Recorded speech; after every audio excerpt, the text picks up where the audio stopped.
Tenho visto várias discussões entre libertários anarcocapitalistas sobre gradualismo versus brutalismo versus arborismo. Bom, eu procurei a definição de cada um desses termos e confesso que fiquei ainda mais confuso. Primeiro porque não há definições precisas. Depois porque as definições têm longos pontos em comum e muitas vezes não são incompatíveis entre si, como essas discussões fazem parecer.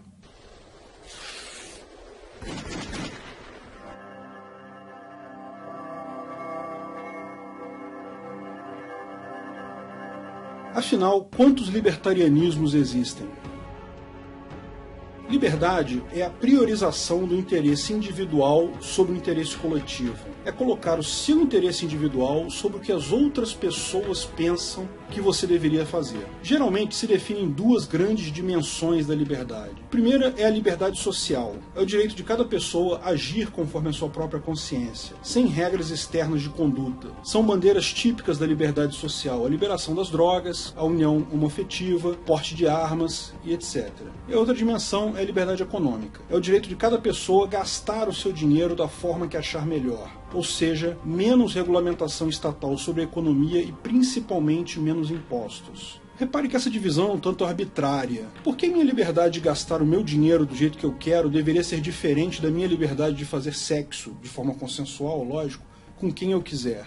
Essa arbitrariedade fica ainda mais clara quando verificamos que, na prática, a liberdade de portar armas, que é claramente uma liberdade social, é defendida geralmente pelas mesmas pessoas que defendem a liberdade econômica, ao invés de ser defendida pelas pessoas que defendem a liberdades sociais. Essa divisão, o chamado diagrama de Nolan, explica a existência dos totalitários, que defendem que o grupo deve definir todas as suas decisões, e os liberais ou libertários, que definem que você deve ser livre das decisões do grupo e do Estado. Você toma suas próprias decisões. Pode-se definir ainda os conservadores, aqueles que desejam as liberdades econômicas, mas mantêm o grupo decidindo sobre os aspectos sociais. E também os progressistas, que são aqueles que defendem as liberdades sociais, mas não as liberdades econômicas. Tentar classificar os termos direita e esquerda é complicado porque esses termos mudaram com o tempo e podem significar coisas diferentes hoje em dia, conforme com quem você esteja falando. Por exemplo, na Revolução Francesa, quando esses termos surgiram,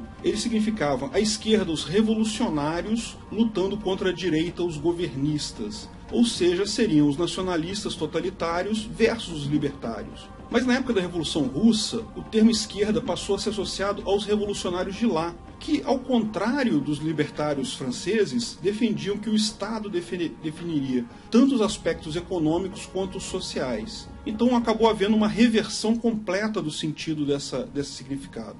Na década de 1950, com a discussão sobre os direitos humanos, novamente houve alteração, com a esquerda passando a representar os progressistas e a direita significando os conservadores. Enfim, para nós, o importante é a divisão entre socialistas e libertários. Vamos ver as definições aqui só no quadrante liberais e libertários. Liberal no Brasil são pessoas que buscam mais liberdade, tanto liberdade social quanto liberdade financeira. Em suma, buscam um governo menor. Não há uma concordância absoluta entre os liberais sobre quais aspectos da liberdade deve-se enfatizar. Alguns deixam de fora algumas liberdades sociais, como a liberação das drogas, outros deixam de fora a liberdade de portar armas, mas via de regra buscam uma maior liberdade do que temos hoje. Essa é a posição dos partidos liberais que nós temos hoje. O Novo adota essa política e também o PSL, a facção Livres dentro do PSL, também prega esse tipo de posicionamento. Importante notar que essa é a definição brasileira do termo. Países de língua inglesa chamam liberal, ou seja, liberal, aos progressistas. No Brasil, o termo libertário era um sinônimo inicialmente do termo liberal. Hoje em dia tem sido usado mais para designar as pessoas mais radicais na defesa da liberdade. Querem muito mais liberdade social e muito mais liberdade econômica. Até, no extremo, o anarcocapitalismo, que seria a ausência total do Estado. Importante notar também que o termo libertarian, que é o equivalente a libertário na língua inglesa, é usado para designar lá tanto os liberais quanto libertários. O Gary Johnson, que é o candidato do Partido Libertário Americano nessas eleições de 2016, seria melhor classificado aqui no Brasil como um liberal. Também é importante notar que na França, o termo libertaire, que seria o equivalente a libertário, designa os anarquistas tradicionais, mutualistas ou anarcocomunistas, como prefiram. Os anarquistas tradicionais também são contra o Estado, mas, diferente do anarcocapitalismo, não reconhece o dinheiro e propriedade privada. Anarcocomunismo trata-se, em última análise, a substituição do Estado moderno por pequenos estados locais de menor tamanho, mas o grupo ainda toma as decisões no lugar do indivíduo. Portanto, não é a mesma coisa que liberal ou libertário. Portanto, tome cuidado ao ouvir esses termos em língua estrangeira. Não significam o mesmo que no Brasil. Os libertários, portanto, podem ser minarquistas ou anarcocapitalistas. Minarquista é aquele que acredita no Estado mínimo. Seria uma diminuição radical do Estado, de forma que só restaria a esse tarefas básicas de segurança interna, externa e justiça. Todas as demais tarefas, educação, saúde, etc., seriam privadas. Anarcocapitalistas são aqueles que não acreditam na solução estatal, nenhum tipo de solução estatal. E aqui vai o foco da nossa análise. Todos os anarcocapitalistas repudiam o Estado. Pessoas que aceitam o Estado, mesmo um pequeno Estado, são socialistas na nossa definição. Quando um anarcocapitalista te chamar de socialista, tenha em mente que ele não se refere à versão light do comunismo. Ele meramente está te acusando de chupar as bolas do Estado. Tem um caso engraçado sobre como essa piada começou. Em 1947, o Hayek, que é um economista, um dos expoentes da escola austríaca, convocou diversos economistas da escola austríaca, todos eles, portanto, libertários e vários anarcocapitalistas, para uma convenção em Mont-Pelerin, na Suíça. Um grupo de libertários, a nata do libertarianismo, os economistas mais influentes do libertarianismo, Hayek, Mises, Friedman, todos eles lá, e claro, você juntou um monte de libertários discutindo qualquer assunto, houve discussão entre eles. Nessa ocasião, Mises disse sua frase mais conhecida: "You're all a bunch of socialists." Vocês estão um bando de socialistas. Mas dentro do anarcocapitalismo ainda há divisões. Por exemplo, quanto à justificativa para o anarcocapitalismo. Ou seja, por que a pessoa acha que o anarcocapitalismo deveria ser o nosso modo de vida? O anarcocapitalista ético são aqueles que acreditam que o anarcocapitalismo é o arranjo social ideal porque qualquer forma de governo é fundamentalmente antiética. Imposto é roubo. Qualquer coação de um indivíduo sobre o outro, mesmo que seja dentro de uma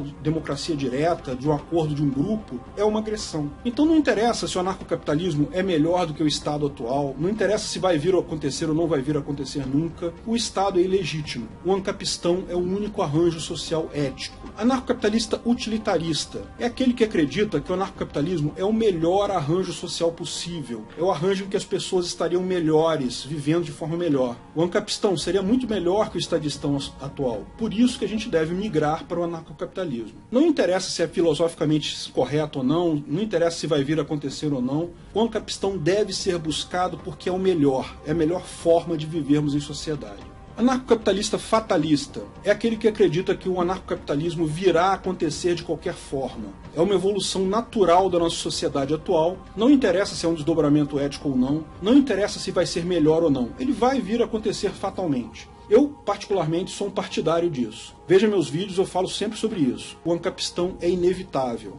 Não há nenhum impedimento de você ser um anarcocapitalista ético, utilitarista e fatalista juntos. Você acredita que é o arranjo ético, é melhor do que o Estado atual e vai acontecer de qualquer forma. Ou seja, não há um limite, não há uma coisa contra a outra. Todos os três conceitos podem ser válidos juntos. Há uma outra divisão sobre como acham que vamos chegar ao ancapistão.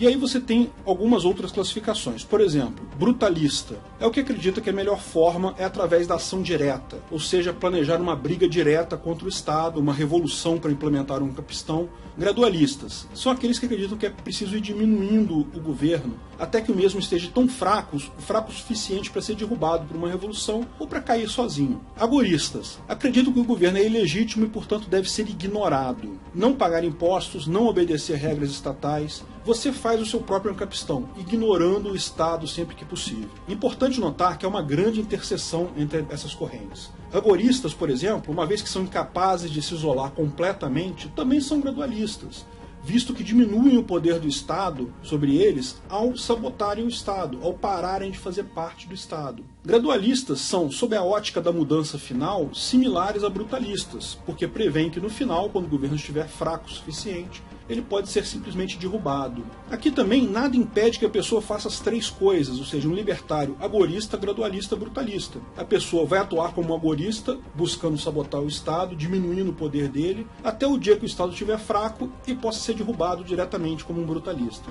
Essa falsa dicotomia, ou seja, esse aparente conflito, que na verdade não é um conflito, fica fica muito claro na questão do voto. Muitos agoristas e brutalistas pregam que votar é legitimar o Estado, que libertários não deveriam votar, ao passo que gradualistas acham que votar é um instrumento importante para se diminuir o tamanho do Estado. O fato é que isso é uma dicotomia falsa, pois votar, embora seja um instrumento típico do gradualismo, não atrapalha nem o agorismo nem o brutalismo. Eu me defino como um anarcocapitalista ético fatalista agorista. Isso quer dizer que eu não sei se o capistão é melhor do que hoje. Provavelmente vai ser muito melhor para a maior parte das coisas, mas pode ser que seja pior em alguns aspectos. Portanto, eu não sou utilitarista. Mas eu acho que ele é inevitável, que ele vai acontecer. E também acho que ele é o arranjo social ético. Não acredito no gradualismo. Eu acho que os estados têm a tendência normal de crescer sempre. Tentar diminuir o Estado é enxugar gelo. Apesar disso, eu considero importante o voto. Eu voto sempre em todas as eleições. Não visando diminuir o Estado, mas visando uma chance, por menor que seja, de evitar um aumento desse. Também não acredito no brutalismo.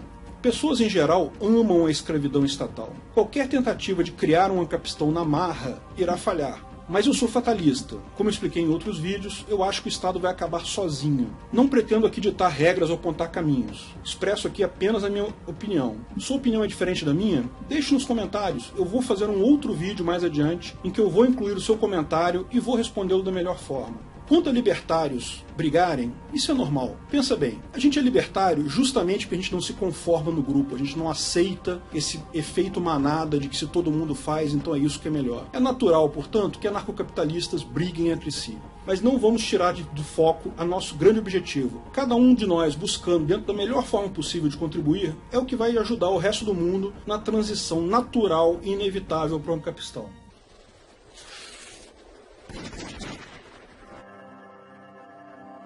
Obrigado.